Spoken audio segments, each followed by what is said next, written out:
Boa noite a todos.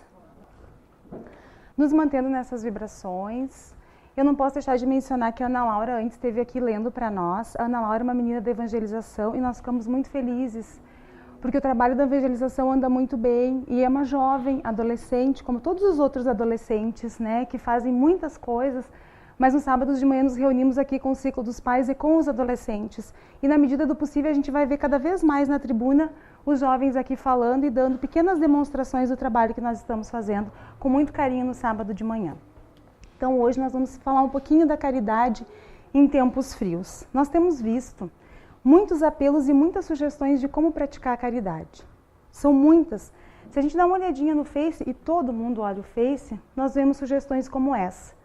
A Geladeira Solidária, que é um projeto muito interessante que já está acontecendo em várias capitais do Brasil. É uma geladeira que fica na rua, para quem não sabe, e a gente, ao sair do restaurante, coloca aquele alimento que sobrou, né, condicionado de forma digna, com a data que aquilo foi deixado ali, para que o morador de rua possa vir e comer. Não um alimento estragado das lixeiras, mas realmente, né, um alimento em condições saudáveis. Também circula constantemente na internet um apelo dizendo que a gente está fazendo muito frio, né? Que ao sair de casa nós possamos levar conosco na bolsa um casaco extra, um casaco que a gente não usa mais. Se a gente tiver de carro, um cobertor, aquele que a gente também não usa mais, porque certamente nesse vai e vem desse frio que está fazendo, nós vamos encontrar alguém que precise de um cobertor, de um casaco, e a gente vai poder ajudar e fazer a nossa parte. Então são muitas as movimentações nesse tempo de frio lá fora. Porque mesmo para quem gosta do frio, né, mesmo para quem tem condições favoráveis de aquecimento, de alimento, o frio vem judiando. Imagina para quem mora na rua, né, para quem não tem uma coberta, para quem não tem alimento suficiente, ou para quem mora em casas que não tem aquele forrinho, que são altas, que tem frestas enormes. Realmente, né, nós precisamos nos mobilizar e fazer a nossa parte. Mas o que chama atenção nesses convites é que eles nos chamam a dar aquilo que nos sobra, né? Na geladeira é a comida que nós não vamos comer, ela ia fora, nós vamos dar. O casaco é aquele que nós não vamos mais usar, o cobertor também, né? Tudo bem, é assim mesmo. A caridade material trabalha com aquilo que nos sobra e mesmo assim é importante que através da sobra nós façamos gestos que minimizem as necessidades dos outros. Mas hoje aqui eu queria falar de uma outra caridade. Eu queria falar de uma caridade que não visa só o bem-estar material. Eu queria falar um pouquinho de abraços quentinhos. Para quem tem filho e conhece o Olaf, eu acho que essa figura é perfeita para a gente introduzir esse assunto. Eu queria falar um pouquinho hoje do abraço da benevolência, da indulgência, o abraço do perdão. Ou seja, a caridade como entendia Jesus na questão 888 do Livro dos Espíritos, que diz que nós precisamos ter benevolência para com todos, indulgência para com as imperfeições alheias e perdão das ofensas. O que se entende por benevolência? Eu fui buscar no dicionário uma definição para tornar mais claro para nós, mais rápido. Significa demonstrar bondade ou boa vontade em relação a outras pessoas, revelando altruísmo e empatia. Bom, aí eu preciso sair de mim em direção a uma outra pessoa, me colocar no lugar dessa pessoa. Já não é mais somente entregar na mão dessa pessoa um cobertor ou largar alguma comida numa geladeira fria. A proposta já é um pouco diferente. E na fala de Emmanuel, no livro Encontro Marcado, onde ele fala sobre socorro e benevolência, ele nos diz o seguinte: curioso examinar como é fácil seguir o caminho até o meio. Tão fácil que o princípio dele é acessível a qualquer um.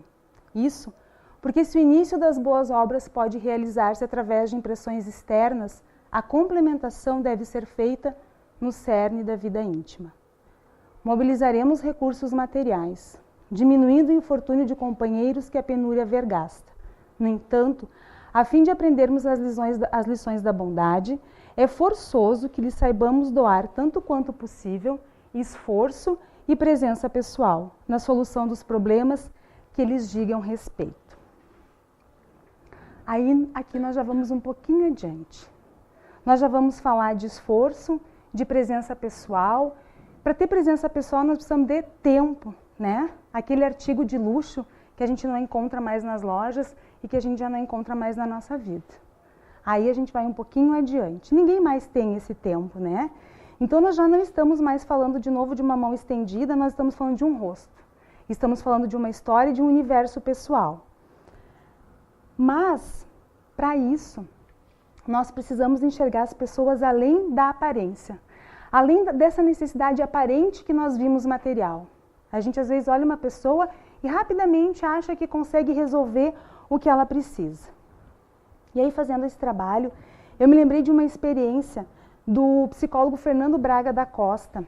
Ele, durante 8 anos, participou de um trabalho realizado pela USP, que começou com um trabalho de pesquisa. Ele se inseriu no meio dos garis, por um trabalho comum de observação. E ao se inserir no meio dos garis, ele se deu conta de que as pessoas que conheciam ele não o reconheciam enquanto ele estava usando o uniforme. Algumas pessoas já devem ter lido sobre isso, e esse trabalho é extenso e tem entrevistas dele na internet e realmente vale a pena. Ele comenta que o trabalho começou simples, mas se transformou num trabalho de 8 anos, porque ele queria entender o porquê da invisibilidade das pessoas. Ele estava ali, varrendo, os professores passavam por ele e não o reconheciam, os colegas não o reconheciam, e teve uma oportunidade em que ele recebeu o convite de um gari para ir comer no bandejão, e ele teve que passar por toda a faculdade caminhando até chegar no lugar onde estava a carteira para pegar o dinheiro. E as pessoas passavam por ele, colegas de futebol, ninguém cumprimentou, ninguém reconheceu ele, porque ele estava no uniforme de gari. Ele diz que sentiu na pele o que é ser tratado como um objeto e não como um ser humano. E assim como com os garis da USP, que eles não eram vistos, em geral não são vistos, né, apenas são vistos seus uniformes, nós muitas vezes deixamos a nossa predisposição com os outros de lado, porque nós cristalizamos a nossa visão. Nós não vimos mais as pessoas além da casca. Nós não vimos as pessoas além do título. Nós vimos aquele ali o frentista, aquela ali a professora, aquele ali o pai, que também se torna um título, o chefe, o funcionário, e nós vamos vendo as pessoas só por fora. É meio assim, cara, crachá. Nós não aprofundamos as nossas vivências. E aí nós vamos tendo gestos automáticos, repetitivos, sem nos perguntar o que o outro precisa de fato. O que o outro talvez espere de nós. Talvez até o que o outro mereça de nós. Vale a pena a gente se perguntar no meio do caminho. Então, muitas vezes, nós vamos nos iludindo com a caridade material, né? E aí nós vamos tentando esquentar o mundo lá fora, daquele frio lá de fora. Nós vamos dando de comer lá fora, mas e dentro da nossa casa? Dentro da nossa vivência pessoal? Será que nós estamos nos lembrando no dia a dia dos pequenos gestos de benevolência na nossa vivência? Aquele que chega primeiro em casa, sabe, e dá de cara com toda a louça da pia do café da manhã, porque todo mundo saiu atrasado, e aquela pessoa então decide lavar a louça para causar bem-estar no seu próximo que vai chegar depois. Talvez quem chega primeiro pode preparar uma sopa quentinha para os que vão chegar depois, nesse frio que todos nós estamos vivendo. Será que nós estamos nos permitindo articular, se temos condições, bons conselhos às vezes para as pessoas que estão à nossa volta? E nos sentindo felizes quando elas não precisarem mais desses conselhos, quando elas puderem retomar a autonomia sem depender mais de nós, sem criar nenhum vínculo de dependência. Será que nós estamos usando a benevolência para ser pessoas mais gentis com as outras pessoas? Pessoas que são teoricamente mais simples, como os garis da USP. E talvez a gente possa pensar, Regina, mas ele era um rosto anônimo, ninguém se deu conta que ele passou. Mas nesse mesmo trabalho tem uma pesquisa com a Camila Pitanga, dentro de um shopping. Ela cutuca as pessoas com a vassoura, ela fala com as pessoas e eles não reconhecem, porque ela está usando uma casca que é diferente. E nós olhamos as pessoas por fora e esquecemos que são pessoas. E ao lidar com as situações, nós esquecemos de enxergar o outro, de escutar as necessidades do outro, de lembrar que os outros são como nós, espíritos. A boa vontade, a benevolência pode ser escutar uma pessoa, às vezes sem dizer nada. Pode ser só abraçar, só acolher. E o Evangelho nos diz que a benevolência para com os semelhantes é fruto do amor ao próximo. Produz afabilidade e doçura, que lhes são a manifestação. Então é um pouquinho diferente, ou talvez seja muito diferente de dar coisas. Distribuir a afabilidade e doçura é, sem dúvida, colocar o amor em movimento. E é sobre essa perspectiva que nós gostaríamos de conversar um pouquinho hoje. Não daquilo que nós podemos dar com a mão, das coisas materiais, mas do que é subjetivo. do que nós trazemos dentro de nós para dar. E se nós ainda não temos essas virtudes que o Cristo nos chama a ter, nós precisamos e podemos aprender a desenvolver para poder dar. É sobre esse frio que nós gostaríamos de falar hoje. Não sobre aquele frio que faz lá fora, mas sobre a frieza que nós estamos vivendo nos nossos corações, nos nossos relacionamentos, sobre a distância que nós estamos uns dos outros, envolvidos que nós estamos demasiadamente nas nossas questões materiais, no distanciamento e na falta de tempo. Porque se a gente fala com qualquer pessoa, a primeira resposta é: eu não tenho tempo. Então é sobre isso. E seguindo, nós vamos para o abraço da indulgência. E aí nós embasamos no capítulo 10, no item 16. Nos diz o seguinte: a indulgência não vê os defeitos de outrem, a menos que seja para prestar um serviço. Não tem observações chocantes, não tem nos lábios censuras, apenas conselhos e as mais das vezes velados. Tem chance de ser por essa nossa falta de indulgência, a nossa percepção sempre dos comportamentos negativos dos outros, que nós estamos vivendo tanto o nosso comportamento preconceituoso hoje. Existe tanto preconceito ainda na nossa sociedade, porque nós não nos damos o luxo de conhecer as coisas. Nós criamos conceitos vendo de fora. E como é que nós vamos entender e lidar com indulgência, trabalhar essa questão, se nós estamos vendo as coisas que estão acontecendo lá fora? Tem muitas coisas que estão fora de lugar, os problemas estão aí, a corrupção está aí, às vezes a gente tem uma sensação de que o mundo está de pernas para o ar, né? E como é que a gente vai ver isso? Então nós olhamos e nós fazemos alguns julgamentos. Eu, há uns 20 dias atrás, estive na comunidade terapêutica Vida Plena, também para fazer um trabalho de observação. No primeiro dia que nós estivemos lá, eu e uma colega, nós fomos recebidos por um monitor que nos mostrou o funcionamento da clínica. Nos disse a que horas os residentes acordavam, como eles chegavam ali, como era feita a desintoxicação, todo o cronograma, né? Eles acordam às 6 da manhã, às 7 eles tomam café, às 10 ele tem uma atividade. Foi relatando tudo que acontecia ali dentro para nós. Aí ele nos disse que às 5 horas da tarde, eles tinham que estar na fila para tomar banho. Se eles não estivessem na fila para tomar banho às 5 horas, eles tinham uma punição leve. E aí eu fiquei curiosa para saber qual era a punição. Bom, tem uma equipe que lava a louça. Se essa pessoa não chegar até às 5h10 na fila para tomar banho, ele vai lavar a louça. No meio do passeio, haviam bergamoteiras. E aí eu perguntei se eles podiam. Eu pensei, nossa, é um regime militar, mas pelo menos bergamota dá para comer, né? Não, também não dá. Só no horário. Não dá para qualquer momento do dia a gente comer bergamotas. Quando eu escutei todo aquele relato, eu confesso para vocês que eu saí de lá mexida, pensando, nossa, a pessoa já está numa condição difícil, né? Porque é uma clínica de recuperação de dependentes químicos. Fica num lugar que a pessoa não pode escolher a hora que ela toma banho, não pode escolher a hora que ela come bergamota. Nada, nada. Eu achei horrível. Saí de lá achando que não ia dar certo, que as pessoas iam fugir de lá. Mas, na quinta-feira, nós tínhamos a oportunidade de fazer parte do encontro, do AA, que faz com os residentes da clínica. E aí eu fiquei motivada porque eu queria ouvir, então, qual era a experiência dita por eles, de estar ali. Cada um deles podia falar durante 2 minutos. E no primeiro que falou, ele já disse o quanto era bom estar ali, o quanto ele se sentia acolhido ali, o quanto ele se sentia amado por a família tê-lo levado para lá e a preocupação que todos tinham de quando saíssem dali. Por que eu estou trazendo essa experiência aqui para nós? Porque nós somos donos da nossa verdade. Só. Na segunda-feira eu saí dali com uma ideia completamente diferente.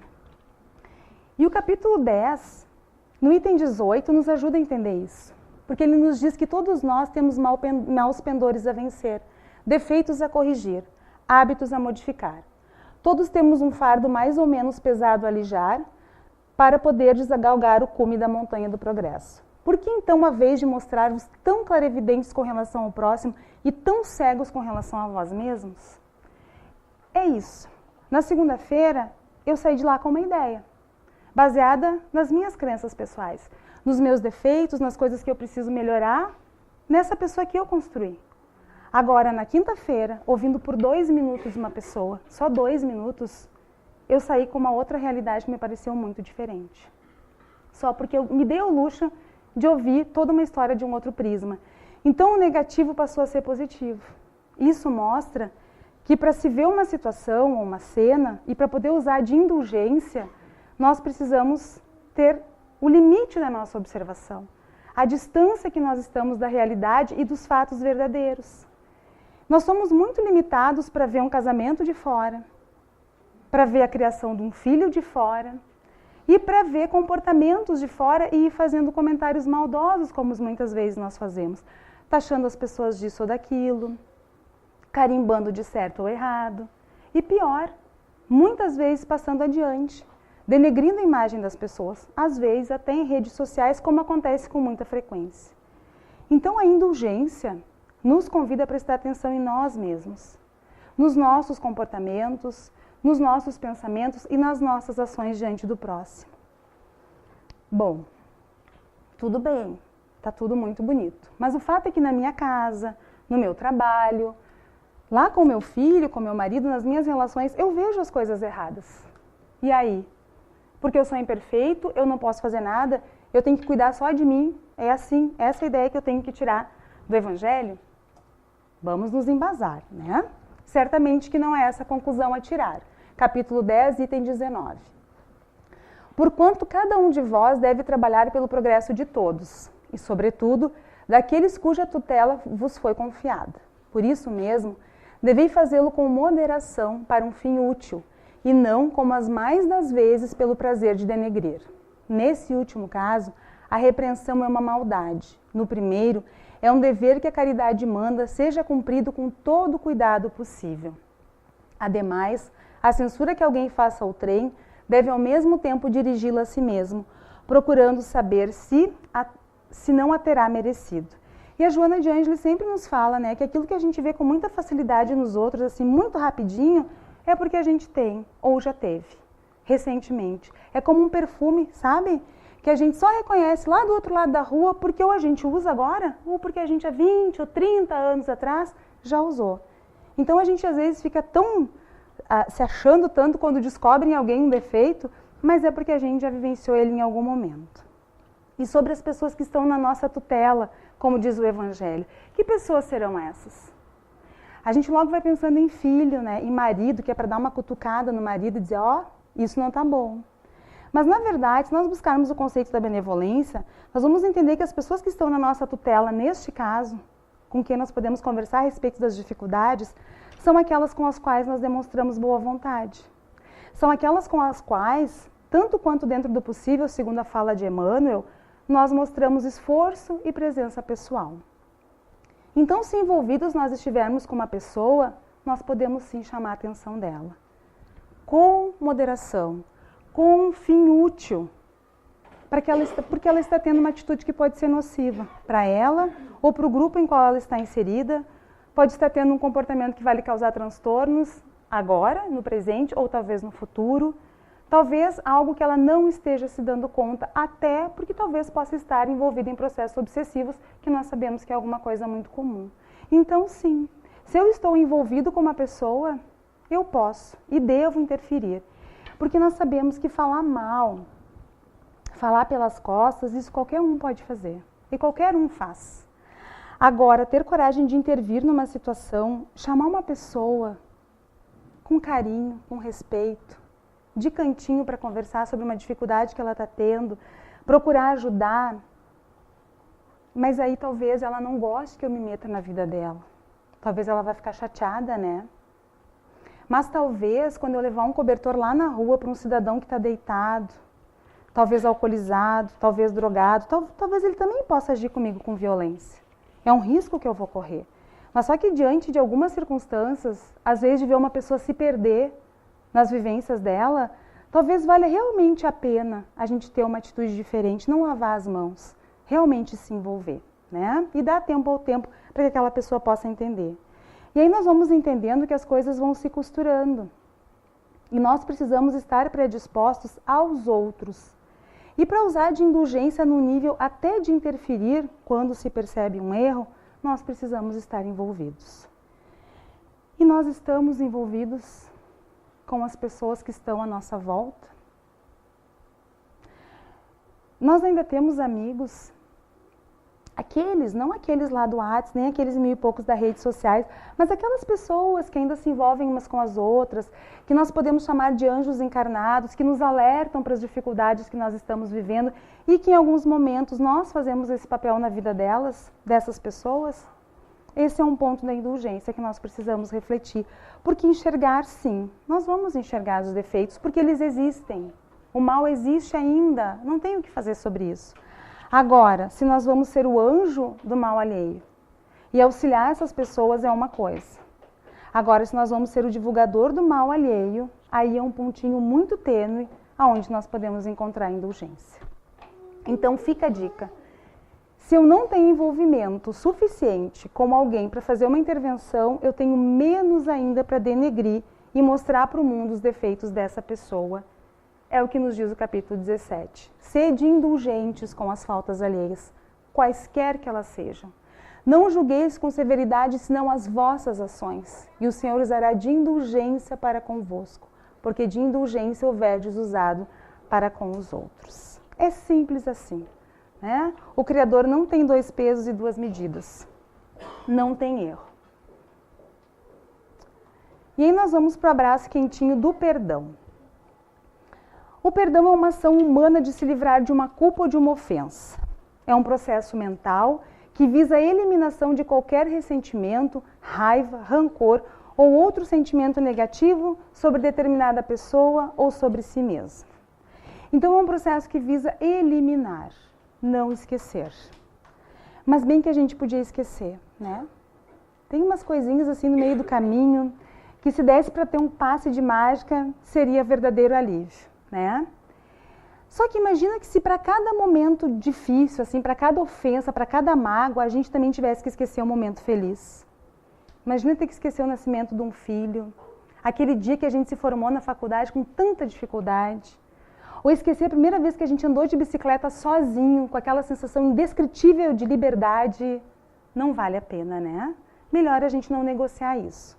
Melhor mesmo é a gente tentar resolver as coisas dentro de nós.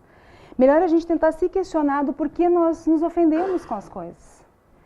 Por que, às vezes, será que aquilo que eu levo a vida toda é realmente tão relevante?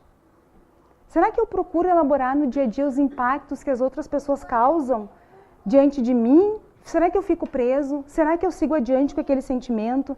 Será que eu preciso conversar com o outro? Entender porque ele agiu assim? Não sei. Cada caso é um caso e nós precisamos ir procurando nos conhecer, porque às vezes uma raivinha, ela vira uma raivona, um desconforto, todo dia vai virando uma mágoa, e aí vira aquela imagem ali, né? É uma coisinha, cada dia quando a gente vê, aquilo virou uma bola de neve. E muitas vezes quando nós conversamos para saber por que aconteceu um determinado rompimento, ou uma mágoa muito grande, a pessoa não sabe dizer por quê. Ela vai nos dizer, não foi uma coisa só. Não é verdade? Foram muitas coisas. Foi uma coisinha aqui, foi uma coisinha ali. Quando eu vi, ficou grande. E aí nós trazemos a questão 919 para nos lembrar de fazer todos os dias uma limpeza mental. Já que o perdão é um processo mental, se todo dia nós fizermos um processo mental para tentar nos limpar dessas coisas que nos causam impacto externo, as coisas não vão ficando muito grandes. E Alberto Almeida vem nos alertar que nós somos muito reagentes. Nós não paramos para pensar, nós reagimos muito rapidamente ao externo. E que nós pouco paramos para nos observar e saber o que nós estamos sentindo. E até mesmo nomear o que nós estamos sentindo. Nem fomos educados para isso. E aí, concordando com Alberto Almeida, tem as teorias de comportamento que nos dizem que a questão, na maioria das vezes, não é um fato. Porque o que às vezes me magoa muito para o outro seria irrelevante. No fundo, é o óculos que eu estou enxergando, que eu estou usando para enxergar a minha vida. Se eu estou usando um óculos cor-de-rosa, um óculos muito escuro, e aí, costurando então, né, as teorias e o Alberto Almeida, vem Jesus que nos diz, o justo por excelência, responde a Pedro, perdoarás, mas ilimitadamente, perdoarás cada ofensa tantas quantas ela te for feita. Ensinarás a teus irmãos esse esquecimento de si mesmo, que torna uma criatura invulnerável ao ataque. aos maus procedimentos e às injúrias. Serás brando e humilde de coração, sem medir a tua mansuetude. Farás, enfim, o que desejas, o Pai Celestial por ti faça. Ele sabe tudo, né? Então, o que ele quer nos dizer? Que de tanto perdoar todos os dias um pouquinho, nós vamos nos tornando menos vulneráveis às coisas, menos melindrados. Porque tem pessoas que a gente tem que pisar em ovos para falar alguma coisa, né? Para respirar, a pessoa já se ofendeu. A gente falou, a pessoa já está ofendida. E nós, às vezes, somos assim.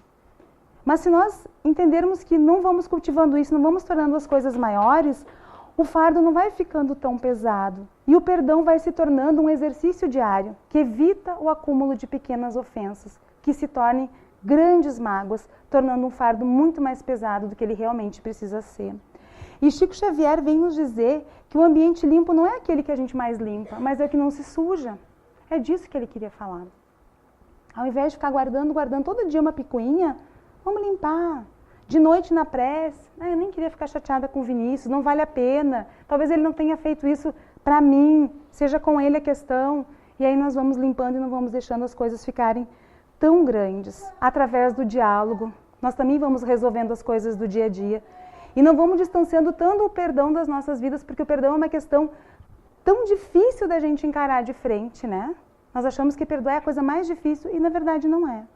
É que nós guardamos coisas que nós não precisávamos guardar na nossa bagagem. Se nós trouxéssemos os questionamentos do porquê nos magoamos, conversássemos com as pessoas que estão na nossa vivência e que muitas vezes nós temos dificuldades, uma recomendação vai completando a outra. E aí nós vamos entendendo que sim, é necessário distribuir as nossas coisas materiais, não tenham dúvida. Nós precisamos ajudar as pessoas nas suas necessidades materiais. E aí nós vamos lembrar na fala da Kátia da semana passada, quando ela nos disse que nós não somos donos das nossas coisas, dos nossos bens materiais. Nós somos fiéis depositários. Então, nós não podemos dar o que não é nosso. Não é assim? É só um fluxo de distribuição. Só isso, mais nada. Se nós quebrarmos o fluxo, alguém vai resolver essa situação e a providência divina vai atender aquela pessoa de uma maneira ou de outra. Mas os abraços quentinhos, as lágrimas que nós secamos, os sorrisos que nós damos, a palavra encorajadora que nós distribuímos, um abraço de acolhimento, isso sim, isso tem a nossa digital, isso é nosso. E isso pode tornar a nossa vida e a vida dos que nos cercam muito mais leve. Essa é a verdadeira caridade em tempos frios, não desse frio que o termômetro pode constatar para nós, mas desse distanciamento que nós estamos vivendo de não mais nos envolvermos uns com os outros. Era sobre isso que nós gostaríamos de falar. Porque quem se envolve com as pessoas não vai ter o menor problema de doar coisas materiais. Isso vai ser secundário, mas vai acontecer por consequência. No fundo, eu acho que a caridade, como entendia Jesus, é uma sugestão de se viver uma vida um pouco mais leve. Uma vida com mais disposição, uma vida com mais boa vontade, com mais alegria, até para sorrir. Né? Sem gesso, aquela sorrir. A pessoa olha para a gente, cumprimenta e a gente tem boa vontade de acolher, de sorrir. É uma vida que a gente julga menos, é uma vida que a gente se melindra menos com as coisas, é uma vida de mais alegria, né? É uma vida de abraços mais quentinhos para a alma. Uma boa noite para todos, obrigada pelo carinho.